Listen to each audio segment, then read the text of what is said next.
విజయవాడలో నూతనంగా నిర్మించిన సత్యనారాయణపురం పోలీస్ స్టేషన్ ప్రారంభోత్సవం అనంతరం మీడియాతో మాట్లాడిన హోంమంత్రి వంగలపూడి అనిత, ఇవాళ రాష్ట్రంలో మోడల్ పోలీస్ స్టేషన్లో సత్యనారాయణపురం పోలీస్ స్టేషన్ టాప్. కొన్ని పోలీస్ స్టేషన్లకు వస్తే బాధ పెరుగుతుంది, కానీ ఈ పోలీస్ స్టేషన్కి వస్తే కార్పొరేట్ ఆఫీస్కి వచ్చిన ఫీలింగ్ కలిగింది. ఇవాళ ప్రారంభించిన ఈ మోడల్ పోలీస్ స్టేషన్ 320 గజాల్లో సుమారు 2.50 కోట్లతో అద్భుతంగా కట్టారు. ఇక్కడ ఏసీపీ నుంచి హెడ్ కానిస్టేబుల్ వరకు ప్రత్యేక రూమ్ అందుబాటులో ఉంది. రాష్ట్రంలో జిమ్ ఉన్న ఏకైక పోలీస్ స్టేషన్ కూడా ఇదే. పోలీసులు శారీరకంగా మెంటల్ ప్రెషర్ తట్టుకునేందుకు యోగా, జిమ్ రూమ్ అందుబాటులో ఉన్నాయి. నేను ఈ వర్డ్ మా డీజీపీ గారు, సిపి గారు ముందు చెప్పాలి, అంటే చెప్పాలో కూడా నాకు తెలియదు. కానీ చట్టాన్ని కంట్రోల్ చేయాల్సింది పోలీసులు. చట్టాన్ని పోలీసులు చేతిలోకి తీసుకోవడం ఏంటి? ఇష్యూ ఏంటంటే ఒకటండి, నాకు అర్థం కానిది ఏంటంటే, తప్పు చేసినోడికి కులం ఏంటి, మతం ఏంటి, అదొక్కటి చెప్పండి. అది వాళ్ళు గాంజా బ్యాచ్. నిన్న కూడా మా వాళ్ళు డిపార్ట్మెంట్ అంతా కూడా ప్రెస్ నోట్ కూడా రిలీజ్ చేశారు డీజీపీ గారు. అసలు వాళ్ళ మీద ఎన్ని రౌడీ షీట్స్ ఉన్నాయి. అసలు తెనాల్లోని, నాకే కాదండి, మీకు కూడా ఒక సోషల్ రెస్పాన్సిబిలిటీ ఉంది, ఒక విలేకరులుగా మీకు కూడా. ఒక్కసారి తెనాల్లో వాళ్ళ తాలూకా నేచర్ ఏంటి, వాళ్ళ తాలూకా బ్యాక్గ్రౌండ్ ఏంటి అన్నది ఒకసారి చెక్ చేయండి. యాక్చువల్గా ఒక గాంజా బ్యాచ్ పోలీస్ డిపార్ట్మెంట్ మీద చేసుకునేటప్పుడు అంటే ఫర్దర్గా ఒకసారి దానికి కూడా వీళ్ళు రాజకీయ రంగు పులిమేసి దానికి కులాన్ని అంటగట్టి మతాన్ని అంటగడతా ఉంటే ఇంకా పోలీస్ డిపార్ట్మెంట్ ఎలా వర్క్ చేసుకోవాలి? ఒకసారి ఆలోచించాలి. ఇదే పోలీస్ యాక్షన్ తీసుకోలేదు అంటారు, ఏదైనా ఒక స్టెప్ ఫార్వర్డ్ వేస్తే ఈ రకంగా మాట్లాడతారు. అంటే నేనేమంటానంటే, కొంత పని మా డిపార్ట్మెంట్ చేసుకునివ్వాలి. అలాగని ఇప్పుడు అమాయకులను ఎవరిని కూడా మేము పడితే, ఇప్పుడు నేను ఒకటే మాట్లాడుతున్నానండి, ఇదే ఇప్పుడు ఎక్స్-సీఎం ఇప్పుడు ఈయన జగన్మోహన్ రెడ్డి ఏదేదో మాట్లాడుతున్నారు, ట్వీట్లో ఏదో పడుతున్నారు, రేపు కూడా వస్తారు అంటున్నారు. నేను డైరెక్ట్ క్వశ్చన్ అండి, డాక్టర్ సుధాకర్ అనే వ్యక్తి మాస్క్ అడిగిన పాపానికి నడి రోడ్డు మీద రెక్కలు విడిచి చొక్కా ఇప్పి కొట్టిన సందర్భం మర్చిపోయారా? మరి ఆ రోజు ఎందుకు మాట్లాడలేదు జగన్మోహన్ రెడ్డి? ఆ రోజైతే భావస్వేచ్ఛా ప్రకటన, ఆ రోజైతే అదే చంద్రబాబు నాయుడు గారు అమరావతి చూడటానికి వెళ్తే బస్సు మీద రాళ్ళు ఇసురుతూ ఉంటే ఆ రోజు ఎందుకు రాళ్ళు ఇసిరారంటే భావస్వేచ్ఛా ప్రకటన అని మాట్లాడారు. అదే పోలీస్ డీజీపీ ఆఫీస్కి పక్కనే ఉన్న మా సెంట్రల్ ఆఫీస్ మీద దాడి చేస్తే మా కార్యకర్తలకి బీపీ వచ్చింది అన్నారు. ఇవన్నీ ఎక్స్-సీఎం మాట్లాడిన మాటలే కదా. ఈరోజు ఇప్పుడు అదే వరప్రసాద్ అని, మన రాజమండ్రిలో వరప్రసాద్ అని ఇసుక మాఫియా గురించి మాట్లాడితే పోలీస్ స్టేషన్లో కూర్చొని శిరోముండనం చేస్తే మరి ఆ రోజు ఎందుకు మాట్లాడలేదు? దళిత నాయకుడు, ఆ రోజు దళితుడు ఎందుకు శిరోముండనం చేశారు అని చెప్పి ఆ రోజు ఎందుకు మాట్లాడలే? ఆ రోజు ఎందుకు వరప్రసాద్ ఇంటికి వెళ్ళి పలకరించలే? ఆ రోజు ఎందుకు డాక్టర్ సుధాకర్ ఇంటికి వెళ్ళి పలకరించలే? ఆ రోజు ఎందుకు ప్రవీణ్ ఇంటికి వెళ్ళి పలకరించలే? అంటే పులివెందల నాగమ్మ అనే అమ్మాయిని చాలా బ్రూటల్గా హత్య చేస్తే మేము వెళ్తే మా మీద అట్రాసిటీ కేసులు పెట్టారే. మరి పులివెందల నియోజకవర్గంలో నాగమ్మ ఇంటికి ఎందుకు ఆ రోజు జగన్మోహన్ రెడ్డి వెళ్ళే?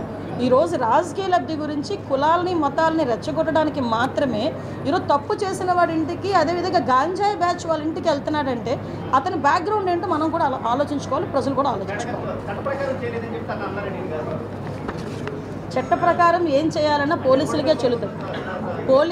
ఏ పోలీస్ అయినా చట్ట ప్రకారమే చేయాలి, చట్ట ప్రకారమే చేస్తారు, చట్ట ప్రకారమే చేస్తుంది. నిజంగా చాలా అదృష్టం కింద భావిస్తున్నా.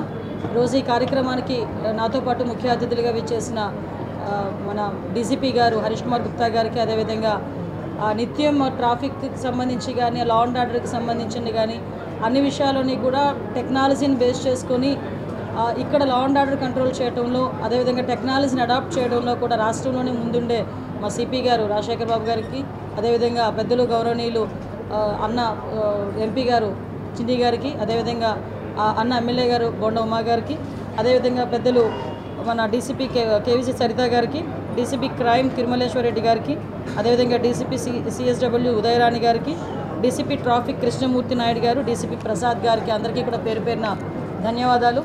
ఎస్పెషల్లీ ఈరోజు ఈ కార్యక్రమాన్ని ఇంత బాగా ఆర్గనైజ్ చేయడమే కాకుండా ఒక మోడల్ పోలీస్ స్టేషన్ని, నాకు తెలిసి రాష్ట్రంలో ఇది ఫస్ట్ పోలీస్ స్టేషన్ అన్నమాట. అంటే మోడల్ పోలీస్ స్టేషన్స్ చాలా కట్టున్నారు, కానీ అన్నిటికీ మించి చాలా అంటే లోపలికి రాగానే ఏదో పోలీస్ స్టేషన్కి వచ్చాము, మనకి సాధారణంగా ఒక ఫీల్ ఉంటుంది.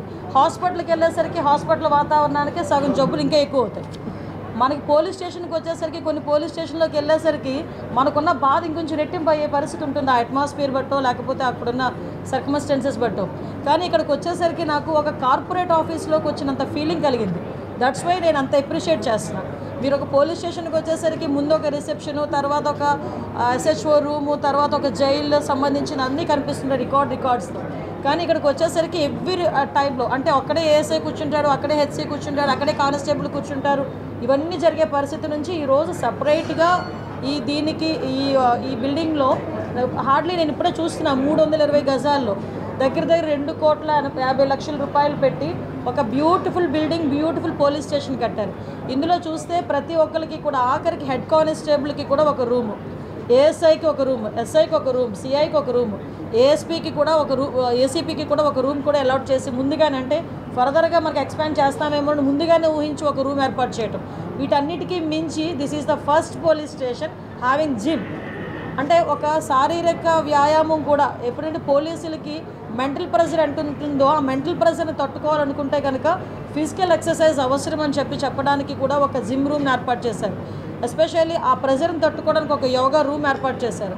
ఇంకో బ్యూటిఫుల్ థింగ్ ఏంటంటే వచ్చిన వాళ్ళు ఎవరైనా ఉమెన్కి సంబంధించి రిలేటెడ్ ఇష్యూస్లో వస్తే ఆ పిల్లలకి ఆడుకోవడానికి ఒక జోన్, ప్లేయింగ్ జోన్ కూడా ఏర్పాటు చేశారు. అంటే ఒక పోలీస్ స్టేషన్లో ఇన్ని ఫెసిలిటీస్ కల్పించి, అదే కాకుండా ఈరోజు ఇక్కడ చూస్తే నేరస్తులకి భయం కలిగేలా మీరు అబ్జర్వ్ చేసుకుంటే లాస్ట్ 1 ఇయర్లో నేను చాలా గర్వంగా చెప్తానండి, విజయవాడ సిటీలో ముఖ్యంగా సత్యనారాయణపురం పోలీస్ స్టేషన్ పరిధి ఎలా ఉంటుందంటే, ఒక పక్క రైల్వే స్టేషన్ అంటే డిఫరెంట్ ఏరియాస్ నుంచి వచ్చే వాళ్ళు ఉంటారు, కొంత ఈ గాంజా బ్యాచ్ ఉంటుందని ఒక రకమైన ఆలోచన, ఆ ఏరియాస్లోకి వెళ్తే నైట్ కూడా తిరగలేము అన్న ఒక ఫీలింగు. అదేవిధంగా ధర్నా చౌక్, ఎప్పుడు ఏ పార్టీ వాళ్ళు, ఎప్పుడు ఏ ఉద్యోగస్తులు, ఎప్పుడు ఎవరు ధర్నా చేస్తారో అది మానిటరింగ్ చేయటం. సో ఇటువంటి కొంచెం మనకు చెప్పాలంటే చాలా ఎక్కువగా హాట్స్పాట్స్ ఎక్కువగా ఉన్న ఏరియా ఇదంతా కూడా. సో ఈ ఏరియాలోని మనం మానిటరింగ్ చేయడం కానీ మనకేంటంటే ఇన్విజిబుల్ పోలీసింగ్ చేయడం కూడా చాలా ఇంపార్టెంట్ అని చెప్పి సుమారుగా ఈ పరిధిలో దగ్గర 200 కెమెరాలు పెట్టారు ఈ పోలీస్ స్టేషన్ పరిధిలో. ఈ పోలీస్ స్టేషన్ చుట్టూ కూడా ఒక 10 కెమెరాలు పెట్టారు. రౌడీ షీటర్స్ కూడా వచ్చి ఎవ్రీ సండే వచ్చి సిగ్నేచర్ పెట్టాల్సిన రౌడీ షీటర్స్ కూడా వచ్చారా లేదా తెలియడానికి వాళ్ళకి ఫేస్ రికగ్నిషన్ పెట్టారు. అంటే టెక్నాలజీని మోస్ట్లీ అడాప్ట్ చేసుకొని నేరాల నియంత్రణకి కూడా ఇక్కడ మనం చేసే పరిస్థితి కూడా కనిపిస్తూ ఉంది. నిజంగా చాలా అప్రిషియేట్ చేయాలి. ఈరోజు ఇప్పుడే అన్నారు విజయవాడ మా MP గారు, MLA గారు కూడా ఉన్నారు. ఇక్కడ మేజర్ ఏంటంటే విజయవాడ ప్రజలకి అవేర్నెస్ ఎక్కువ. విషయం ఏంటంటే ఈ లా అండ్ ఆర్డర్ కంట్రోల్లో మేము కూడా పార్ట్ తీసుకుంటామని ముందుకు వచ్చి వాళ్ళని మోటివేట్ చేయడం కూడా డిపార్ట్మెంట్ వాళ్ళు ఆ విషయంలో సక్సెస్ అయ్యారని చెప్పాలి. ఎందుకంటే మనకి జగ్గయ్యపేట కాన్స్టిట్యున్సీ మొత్తం CC కెమెరాలు పెట్టారు. ఈరోజు ఈస్ట్ కాన్స్టిట్యున్సీ సుజనా చౌదరి గారు సుమారుగా ఆయన కాన్స్టిట్యున్సీ వెస్ట్ కాన్స్టిట్యున్సీ ఆయన కాన్స్టిట్యున్సీలో సుమారుగా అన్ని దగ్గర కూడా CC కెమెరాస్ ఇవ్వడానికి ఆయన సిద్ధపడ్డారు. ఇక్కడ సుమారుగా 200 CC కెమెరాస్. అంటే ఇంకొకటి ఏంటంటే ఇక్కడ కూడా మానిటరింగ్, ఇందాక నేను ఒక దగ్గర విన్నాను మన వాళ్ళు చెప్తా ఉంటే, ఈవెన్ మనకి ఎక్కడైనా లాక్ చేసిన హౌస్కి కూడా వాళ్ళు కెమెరా ఫిట్ చేసి ఆ మానిటరింగ్ కూడా ఇక్కడ పెట్టుకుంటారు. అంటే దొంగతనాలు కూడా జరగకుండా మీరు అబ్జర్వ్ చేస్తే ఏ నేరం జరిగినా కూడా వితిన్ 24 అవర్స్లో పట్టుకోగలుగుతున్నారు పోలీస్ డిపార్ట్మెంట్ అంటే ఆ ఇన్విజిబుల్ పోలీసింగ్ ద్వారానే. ఈవెన్ డ్రోన్ వాళ్ళు ఉన్నా లేకపోయినా ఒక డ్రోన్ రోజు కూడా ఈ పరిధిలో తిరిగే పరిస్థితి కనిపిస్తూ ఉంది. కాబట్టి నేను ఎందుకు ఇంత క్లియర్గా చెప్తున్నానంటే, ఒక పక్క పబ్లిక్కి రక్షణ కల్పిస్తున్నామని వాళ్ళకి భరోసా కల్పించడం ఒక పక్క అయితే, ఇంకో పక్క నేరస్తులు చేసే వాళ్ళు కూడా కొంచెం అది తగ్గుతుంది, తగ్గుముఖం పట్టాలి, మిమ్మల్ని ఎవరు కూడా వదిలిపెట్టారని చెప్పడానికి చాలా క్లియర్గా ఇవన్నీ కూడా చెప్తున్నాం. ఇప్పుడు రాష్ట్రంలోనే మీరందరూ చూసారండి, రాష్ట్రం మొత్తం మీద CC కెమెరాలు మేము 1,00,000 టార్గెట్ పెట్టుకున్నాం. 1,00,000 టార్గెట్కి దిశగా ముందుకెళ్తున్నాం. హార్డ్లీ ఇంకో 20-30% కనుక అది క్లియర్ అవుతుంది. నెక్స్ట్ ఈగల ద్వారా మన గాంజాని కూడా అరికట్టేదానికి ఈగలు కూడా చాలా ఎఫెక్టివ్గా పనిచేస్తుంది. మీరు ఈ మధ్యకాలంలో చూస్తే ఈగల్ కల్టివేషన్ తగ్గింది. మనకి ఒరిస్సా అటువైపు నుంచి వస్తుందంటే రీసెంట్గా మొన్న ఒక చిన్న మీటింగ్ యాక్చువల్గా పోస్ట్పోన్ అయింది. మళ్ళీ రీసెంట్గా ఈ వీక్లో మన DCP గారు కూడా మీటింగ్ అటెండ్ అవుతారు. ఒరిస్సా అండ్ పోలీస్ అండ్ మన పోలీస్ కలిపి ఒక coordination meeting. At the same time మీ అందరికీ కూడా ఒక విన్నపం, యోగా డే కూడా June 21 యోగా డే కూడా జరుగుతోంది. ఆ రోజు గౌరవ ప్రధానమంత్రి మోడీ గారు కూడా విశాఖపట్నం వస్తున్నారు. దానికి ప్రతి ఒక్క నెల రోజుల ప్రోగ్రామ్స్ కూడా ఇచ్చున్నాం. ఆ నెల రోజుల ప్రోగ్రామ్స్లో కూడా నేను చాలా ప్రౌడ్ టు సే మా పోలీస్ డిపార్ట్మెంటే ఫస్ట్ ఇనిషియేషన్ తీసుకొని 5,000 మందితో విశాఖపట్నం బీచ్లో ఫస్ట్ స్టార్టింగ్ కూడా మేమే చేసాం, డిపార్ట్మెంటే చేసాం. సో అన్ని విషయాల్లోని కూడా ఈ 1 year కాలంలోనే మీరు అబ్జర్వ్ చేస్తుంటారు, ఎక్కడా కూడా హౌస్ అరెస్టులు లేవు, పరదాలు కట్టట్లేదు, చెట్లు కొట్టట్లేదు, జనాలకి ఎవరికి ఇబ్బందులు పెట్టట్లేదు, సీఎం గారు వస్తున్నారని షాపులు ముయ్యట్లేదు, ఎవరో మంత్రులు వస్తున్నారని ట్రాఫిక్ ఆపట్లేదు. పబ్లిక్ రిలేటెడ్కే మేము మెయిన్ ప్రాధాన్యత ఇచ్చి వాళ్ళ భద్రతే ధ్యేయంగా ఈరోజు మేము పనిచేసుకుంటున్నాం. దీనికి ప్రజాప్రతినిధులు ఎస్పెషల్లీ పోలీస్ డిపార్ట్మెంట్ అందరూ కూడా సహకరిస్తున్నారు. ఎంత ప్రెజర్ ఉన్నా కూడా పోలీస్ డిపార్ట్మెంట్ ప్రజలకు సేవ చేసే విషయంలో వెనకడుగు వేయరు అని చెప్పడానికి సంవత్సర కాలంలో మా పోలీస్ డిపార్ట్మెంట్ పనిచేసిన తీరు బట్టి మీ అందరికీ కూడా అర్థమయ్యే ఉంటుంది. దానికి ప్రజల సహకారం అవసరం, మీడియా